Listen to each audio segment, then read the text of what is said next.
Welcome back to New Realities. I'm Alan Steinfeld. I have another show with Bob Wagner, the internet skeptic, talking about the truth behind global warming. And the whole idea about, Bob, we were saying that global warming, just to recap, seems to be a natural phenomena of the sun heating up, not the destruction of the environment. Yes. That environmentalists are saying. Of course, it's not good. We don't want to destroy the environment. No. We would like to have a fair distribution of resources around the planet. Yeah, nobody argues for pollution. No one argues for a irresponsible management of the environment. My problem is that they're using science to push an agenda where the science really isn't supporting it. And I think one of the major things you're doing is you're risking the credibility of science, because sooner or later people are going to do the same thing I've done, look at the underlying science and saying, wait a minute, this doesn't hold water. So when you're afraid, so when people do say, look, you scientists have been lying to us, they will say you've been lying to us about everything or something like that. Just like that. I mean, what are we saying today? We're saying, well, these same people said back in the 70s we had a coming ice age. Their solution back then was to stamp out the big oil companies.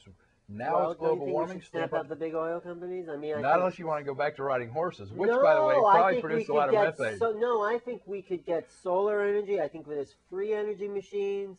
I don't think we need to be dependent on oil. I tell you what, this is the way I would handle that one. As soon as Sierra, I mean, if this can be done, as soon as Sierra Club starts producing it, as soon as all these environmental groups that keep claiming this stuff can be done, nothing's stopping them from going out and doing it. The problem is the oil companies are controlling the government. Bush is from an oil family. They're not putting money into developing alternate technologies the way they could be. How is anyone stopping GE from producing an electric car? How is anyone from stopping Castro? There was an electric car. You saw who killed the electric car, right? But answer those questions though. How? I mean, I understand they've got a movie about it, but I have a problem with the logic behind it. How could GM stop GE from producing an electric car? How could GM stop Sierra Club? They're all in bed together. The oil companies, electric companies. But everybody has to be in bed. But everybody has to be in bed because you. Yeah, I've read about it. You should see the movie because it makes a good case that electric cars were non-polluting and very efficient. And they're being produced today. And they're not the same way. They were stamped out. GM won, and they couldn't make money because there's a whole subsidiary industry. I would buy the fact that maybe GM did some damage, but how did GM stop France from producing an electric car? The socialist and communist companies from producing an electric car. I don't know why people aren't, because all governments seem to be invested with the oil cartel. Well, I mean, okay. Well, then why aren't they stopping Toyota now from producing hybrids? I don't know. Well, hybrids aren't the same as an electric car. Electric cars, you plug it in at home, and it runs. I can't understand for the life of me why, if there is a commercially viable car out there that could be electric, why isn't GM or GE generally? I wish I knew. Because GE is huge relative to GM or and Ford somebody like Branson with all this money. Sure, why? I don't know. Bill Gates, Sierra Club. Why aren't they solving these problems? If I had all that money, I'd produce an electric car. It'd be great. I just want to see it. So anyway, we'll get into that. But what were we saying though? Here's a slide that has to do with the global warming potential. Okay. As you can see, this shows you what they claim carbon is as far as its residency life. I'm trying to get the mouse doesn't work right now. Anyway. But this is what's called the residency. One of the claims that they have, and then they build these, they always refer to these computer models. And so you have to start asking yourself, are these solid or are these good computer models? A computer model is only going to be as good as the data that you put into it. One of the major factors that they put in these computer models is carbon and what's called a global warming potential. The global warming potential is dependent upon the residency life of a gas in the atmosphere, meaning that if we produce CO2, and they're going to blame it on man, they make the argument that we produce CO2 and it stays in the atmosphere and it keeps building up, right? So they define the time period that it's in the atmosphere by what's called a residency life. Now, if you're going to have a computer model built on this global warming potential, you'd expect the IPCC to have some pretty accurate data on what the residency life of CO2 is, right? IPCC is where? The What? Intergovernmental Panel on Climate Change. Oh, okay. And I would stress that I part, the intergovernmental. This is a governmental organization who, by the way, stands to make a lot of money if they can start taxing carbon. So there is a huge vested interest in taxing carbon. What would they tax if they tax carbon? Well, let's just use Hillary's Hillary quote Clinton? the other day. What did she say? We're going to take those big oil companies' profits. Okay. Well, that's a good idea. Okay. They're making more than enough money. They keep raising the price of gas, and their profits are much more, and it leaves people scrounging to pay their own gasoline bill, right? Well, I would say taking the oil companies' profits is an awful idea. Why do you say that? I think it's a great idea, and put it back into developing resources. Well, it's a great idea if you're not in a society that respects private property rights. It's not private. They should, government, the responsibility of government is come in and to control business so they don't get out of hand and rip people off. You know? I would disagree with that. Oh, I think the government's role. Stay on the side. No, but I just want to know what he has to say about this, because I think that, you know, I think oil. Well, what? So she's saying, you think it's a bad idea to take the oil company's profits? If the government takes the oil profits from the oil companies, yeah, what's that going to do for the price of oil? It's going to, one, it's going to make it more expensive, right? They're going to have to make it up somehow. But two, what do those oil companies do with those profits? They invest them in producing more oil for us, finding new resources. I don't think oil's the way to go here. I think oil. But it isn't. I think it isn't until resources and all it that. It is until Sierra Club produces the hydrogen power. Well, I think the government could take those oil company profits and put it into developing clean alternative energy sources.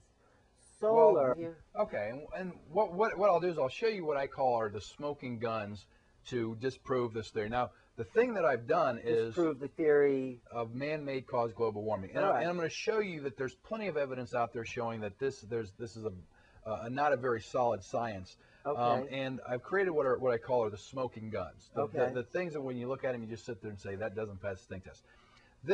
When I show you this for one, they look like identical charts. You have the top chart and the bottom chart. What you have here is you have on the x-axis you have latitude.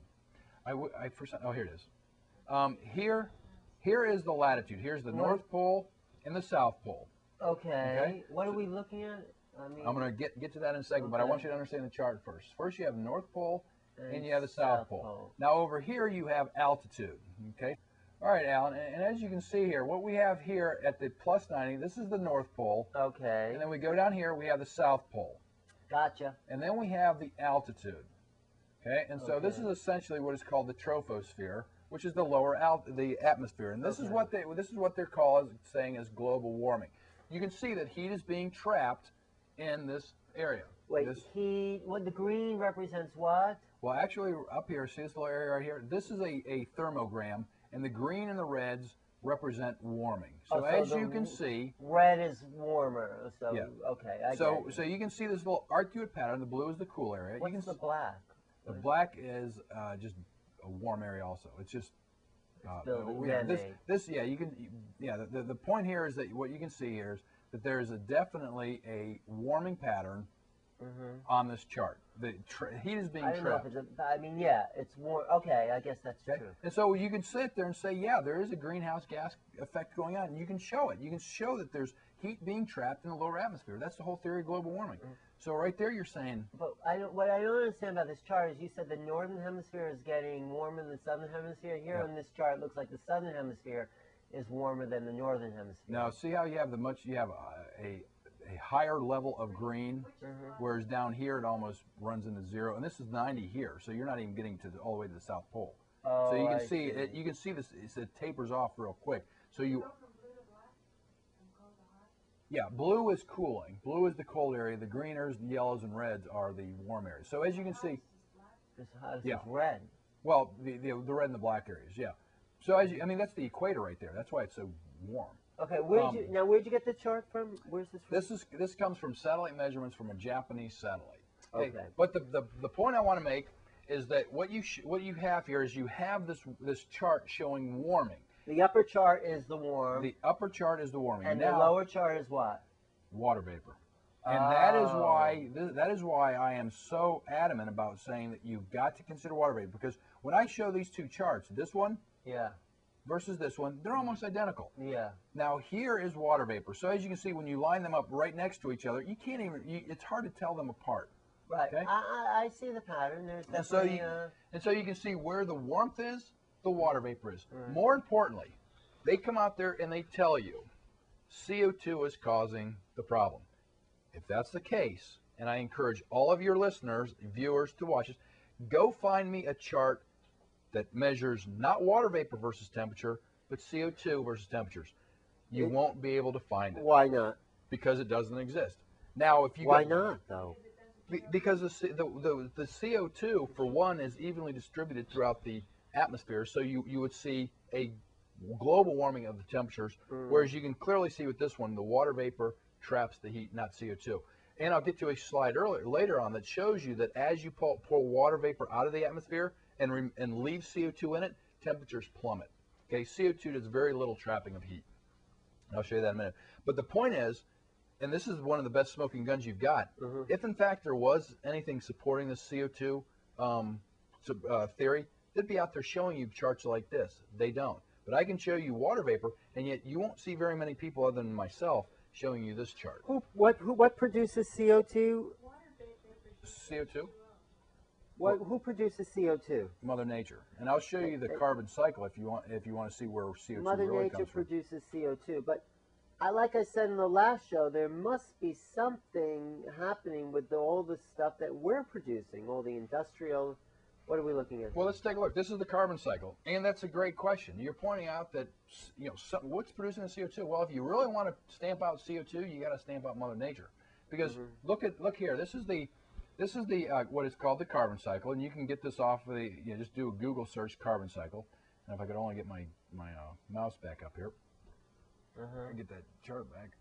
That's okay. Sorry about that. No, that's okay. There it is. Okay. All right. Well, what you can see here is this is the major producer of CO2 in the atmosphere. What are we looking at? The ocean? The oceans. The oceans they exchange CO2 of 100 to 115 gigatons. Okay, that is by far the biggest producer of atmospheric CO2. It's the oceans. CO2. Well, mostly, where's the CO2 come from in the ocean? Isn't the ocean basically H2O and well, the CO2 is a large. I mean, sure, it's made out of water. But it's made out of salt water. It's made out of organic material, and it dissolves a whole lot of it. The oceans are like a giant soda bottle. Okay? Right. Like you shake it up, you'll see the CO2. CO2 dissolves in water. So as you can see, CO2 is mainly produced by the oceans. There's a law called Henry's Law, which we'll get to, which is the regulator of atmospheric CO2. Then you have plants. The key here, the key here is that I want you to understand the scale of this. The variation of the oceans is 15 gigatons. What does that mean, variation is 15 gigatons? It means that the natural variation of the ocean is between 100 and 115 gigatons. I mean, it's just the natural variation. What does that mean, variation? Explain that. It means that it may produce, one year it may produce 100, it Oh, may produce gigatons 115. of CO2, you're CO2, saying? yeah.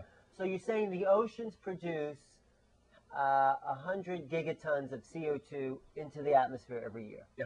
They exchange 100 and 115 gigatons.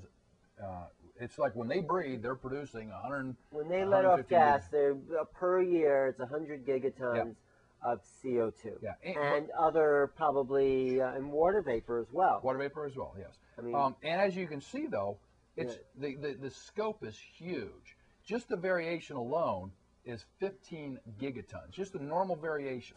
Yearly. Is 15, 15 gigatons. Okay. Now, if you go up here to man, man produces 3. So the natural variation of the oceans alone is 3 times what man produces. Okay, so whenever you get something this minuscule that can fall within a normal variation, this is a drop in the bucket. More importantly, this is something that most people don't understand. The other big producer of CO2 is basically trees decaying.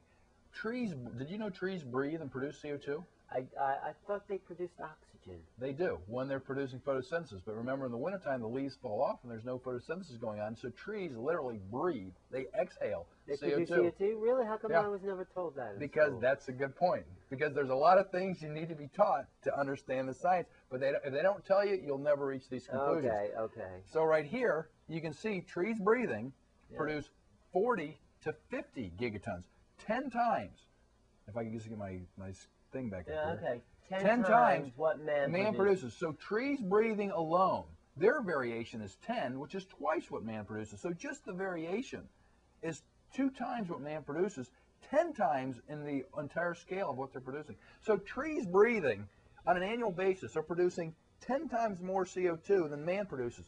So wouldn't you think that if you're looking at this, and if you're really looking for a cause of an increase in CO2, wouldn't you expect a small change in the oceans absorption of CO2 to be doing cause, not man? Yeah, and that was a big point you brought out the other night, that rise in temperature of the water by, I think, 1 degree. Yes, that's Henry's law. Okay, talk about that. All right, well, let's really go take a look at Henry's law. There's a law, Henry's law is the diffusion of a gas in a liquid. A diffusion of a gas in a liquid? Yeah, and what that means is if I take a glass of water, and it's in a flask, and I put CO2 into the atmosphere. Okay, it's very much like how they carbonate your drink. Okay. There's a certain amount of carbon dioxide that will dissolve into a drink. So you can just think about a soda bottle, and the way that you get the soda out of there is by shaking it up. Another way you can get the CO2 to come out of the oceans is by taking that, and I'm going to use a soda bottle as the analogy. Take that soda bottle, and instead of shaking it up to get the CO2 out, you take it and you put it on a burner, and you turn up the heat on the burner, you'll see CO2. It's like warming up your bottle of champagne. The CO2 flies out of it.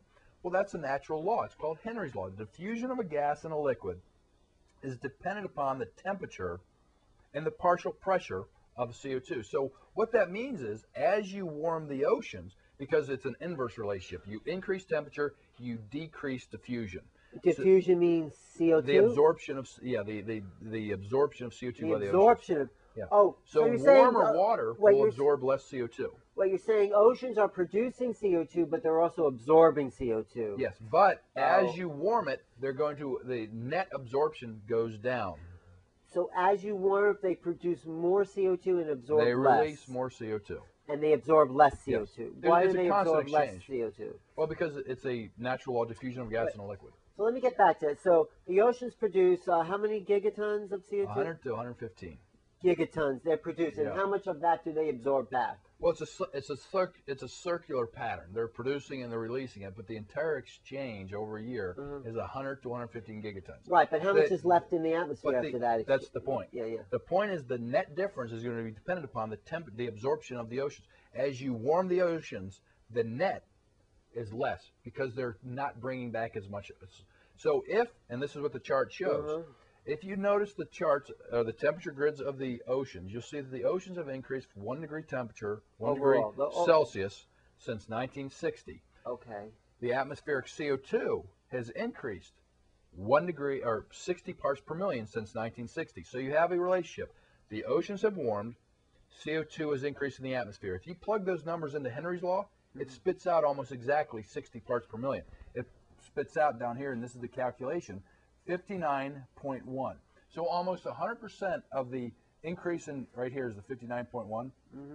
100, almost 100% of the increase in CO2 that we've registered since 96 can be explained by Henry's law alone. So you're saying, just to recap here, if the sun is heating up, that is increasing the heat in the oceans, producing more CO2, contributing also to global warming. Well, yeah, well, it's contributing to CO2 in the atmosphere. I wouldn't say that CO2 is being a great cause of global warming. I'd say water vapor is the cause of the global warming. More importantly is what you just said, and as what the IPC supports and everyone else will support, and they'll tell you, the oceans are warming. Right. The problem is, and I can show you the charts that the oceans are in fact warming. Right, I believe you. I mean, right here is this chart right here shows the ocean heat content. As you can see, it has been warming. Okay. The problem, and this is another smoking gun that they have. Yes. Okay, go ahead. This is another smoking gun that they have because they have charts that show you that the oceans are warming, and the Yes. atmosphere is warming. Yes. The problem with that is the greenhouse gas effect does not warm the oceans. The infrared radiation is absorbed in what's called the microlayer, the very top layer of the ocean. So you've got two phenomenons going on. You have the oceans, which are warming, which are not due to greenhouse gas effect, and the atmosphere, which they claim is due to the greenhouse gas effect. Isn't it more likely that the same phenomenon that's warming the oceans is also warming the atmosphere? I totally agree with you. Let's just get back to the water vapor. What's causing the increase in water vapor in the atmosphere? Okay, well, this is why I think that you're going to find the biggest problem of environmentalists buying into this argument. And luckily for me, because I came out and we did a presentation on there, we reached the conclusion that, believe it or not, the trees are causing global warming. And when someone hears that, they think that's outrageous. Well, fortunately, the NSA came out and backed it about 2 weeks after we did that video. But let me explain why. But so it's not the sun, you're saying, it's the trees. Well, let me. Okay. It's a thing. Okay. And it's kind of an interesting. It shows you a good example of a correlation. What has happened is the sun has heated the oceans, creating an increase in precipitation. That precipitation or water vapor traps the heat. The other thing that is the major producer of water vapor in the atmosphere are trees. Trees produce water vapor, they trap heat. What we've seen, the environmentalists will say that since the industrial era, CO2 has gone up. Well, so has the wood stock since the industrial era, because we've implemented fire prevention. Our fire prevention has led to more trees, more concentrated forests, more water vapor. But we're cutting down so many forests. But we're not. That's one of the most amazing things. Where's the new forest coming from? Because according to Helsinki, the Helsinki University, we have a tremendous increase in wood stock. Matter of fact, is that true? How is that possible? Let's see this chart. Let me show you. First of all, here is a chart that is shown by Lonnie Thompson. Who's Lonnie Thompson? He is the glaciologist up at Ohio State University, and Al Gore refers to him. Okay. This is one of the most amazing smoking guns that I have, is that when you see his presentation, he uses this chart, and he shows you that sure enough, you have, as soon as I get this mouse back. No, it's okay, but you can just talk about the upper chart and the lower chart. The upper chart is the temperature change per decade. And as you can see, the red areas in this chart show warming. The blue areas show cooling. So according to that chart, it is evident that the northern hemisphere is warming, and you actually have cooling in the southern hemisphere. The southern hemisphere is getting colder. Yeah, and it's colder or staying the same. More importantly, when they make the claim that you have global warming, their data shows that you don't really have global warming. You have northern hemisphere warming. Now, any real scientist would look at that and say, you know what? What's the difference between the northern hemisphere and the southern hemisphere? Because the sun's mostly falling on the southern hemisphere. And yet you look at that and you say you have warming in the northern hemisphere, and it's due to trapping infrared radiation. So what is your conclusion here? If we look at the bottom chart. It's not even my conclusion. This is the chart used by Lonnie Thompson, and he uses the chart precipitation change per decade. So what he shows you is he shows you up here the temperature change is significant, and then down here the precipitation change is significant. So where the yellow parts down here is where more increase in rain. And the orange is even more. Orange is dry. Yellow orange is dry. So as you can see, there's a substantial increase in precipitation in the northern hemisphere, and you have a substantial increase in temperature. You actually have cooling in the southern hemisphere. So once again, this shows you it's water vapor causing it, not CO2. So you're saying the precipitation in the northern hemisphere is caused from an increase in trees? Trees, yeah. Is that true? And by the way, it's not my claim. It's the NSA's claim. So there are more trees? National Academies of Science. And right here it is. NAS. Okay, and right there it is. NAS claims trees cause global warming. Now, if you come out there and you say that, they're going to say this guy's nutty. But if you think about, if you ignore the fact that you're worried about CO2, and it's really water vapor, you have to look at what's the cause of water vapor, and the cause of water vapor is the increase. But wait, I don't like that first. The report suggests deforestation is not always harmful. I think, though, deforestation is not a good thing. I would totally agree. Right. Yeah. Thank you. Yes. Thank you. And that's my point, Alan, about what happens when you start digging into the science, when you start looking at what the conclusions that they reach are. They're saying right there, he's saying deforestation is not a bad thing. If you start to go down this path, they're going to say, well, let's start cutting down the trees. They're saying it right there. Right. And you start seeing the environmentalists say, we've got to start controlling the population. This is a very ugly science, and the conclusions that they're reaching are very dangerous. More importantly, let's take a look at the that's Woodstock. the biggest important fact in your argument. Yeah, I mean, that's how eugenics started. Eugenics started out as this friendly little science that ended up in, as you know. Right. Look here. This is the people don't understand that the northern hemisphere. What are we looking at here? What's the green part? This is the growing stock or the woodstock. Okay, You're saying India is having more trees than ever? Yeah. India, really? I didn't see well, that once many again, trees once when again, I was in India. once again, Alan. Alan, this isn't me. This is the University of Helsinki. Okay, this is the stuff that goes into the IPCC report. The IPCC uses. Look at South America there. Look how much trees they. And that's why you have a drying in the southern hemisphere. But that is awful. And that's why you have a cooling southern hemisphere. Well, look at because we are using South America to grow the food to feed the world. No, we're feeding. You know what? You know what's happening with? Why are the trees being cut down in the Amazon in South America? What's happening? Feed the Amazonia, to feed the people in Brazil. More importantly, what else are they growing in Brazil? They're growing sugarcane to produce ethanol. So they're literally cutting down rainforest to grow sugarcane. But the rainforest, you see, look, what they failed to show us is the density of the trees in the southern hemisphere are a lot more dense. That's what grows. Yeah, that's what growing stock is. It's not necessarily acreage. Now make sure you understand this, and make sure the viewers understand this. This is what this is saying is that there's not necessarily more acreage of trees. There's more growing stock, meaning that you have a denser forest. So you actually have more trees. They may not be over more area, but you have more trees. As a matter of fact, I have one chart that shows that the Bitterroot forest is 11 times more dense than a healthy forest, meaning that when you burn 1 acre of Bitterroot forest... Bitterroot forest means what? It's a forest. When they did the studies on it, it's 11 times more dense than a healthy forest. What that means is if you burn 1 acre of Bitterroot forest, you're literally burning the equivalent of 11 acres. And so when 1 acre of Bitterroot forest is the equivalent of 11 acres of a normal healthy forest. So all this green part is man-made planting of trees? No, well, not man-made planting of trees. It's due to the result of fire prevention programs. Oh, I see. Because we have stopped Mother Nature from clearing out the forest, we've allowed them to grow. Now remember, as I showed with that one chart, water vapor is the most significant greenhouse gas. Trees are huge producers of water vapor. Let me go. Here's the next one. This also says climate change has steadily greened over the past 2 decades. This comes from nature.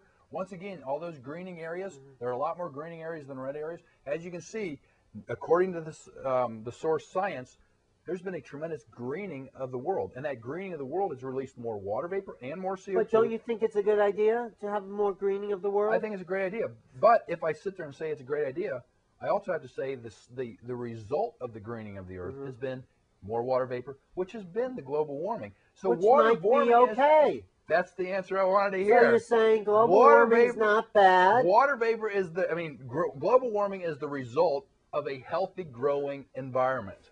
So if we don't want global warming, we're going to have to address water vapor. If we address water vapor, that means cutting down trees. Basically, you're saying there's nothing we can do about it anyway. Yeah. Why not get an abundant, luscious earth that's a little warmer and feed more people and have more abundance for everybody? Stop all this population control nonsense. Well, but what you're saying there is if you're an environmentalist, you should love global warming because it's a result of population control. I think it should be education that will control the environment and population. Thank you, Bob. Right. You've definitely opened up a lot of minds here, as you say. And if people want to get in touch with you, I know you're not working for the oil companies. I know you're just you're just an honest citizen trying to present the facts. Sure. I think. Yes. You don't look like a CIA agent. No, don't work for the oil companies. Okay. I'm not making a penny for this. Actually, spending money on this. You just want to tell the truth. I find it an interesting story. And I appreciate it. And I meet interesting people like you and Paul and everybody. Thank you for coming down to New Realities and giving us a different perspective. Thank you. New reality on global warming. And I'm going to look at that and see what I make of it. Make sure you get a copy from Paula. I will. Thank you for watching. I'm talking to Bob Wagner, also called the Internet Skeptic. And his website is Stop Dumbing Down. www.theinternetskeptic.com or www.stopdumbingdown.com. And I'm Alan Steinfeld, and this is New Realities. And you could email me at newrealities@earthlink.net. Watch also or listen to my radio show, bbsradio.com, every Sunday night, 9:30 p.m. And my website, newrealities.tv. Thank you for watching. I welcome your comments. Bye. Okay.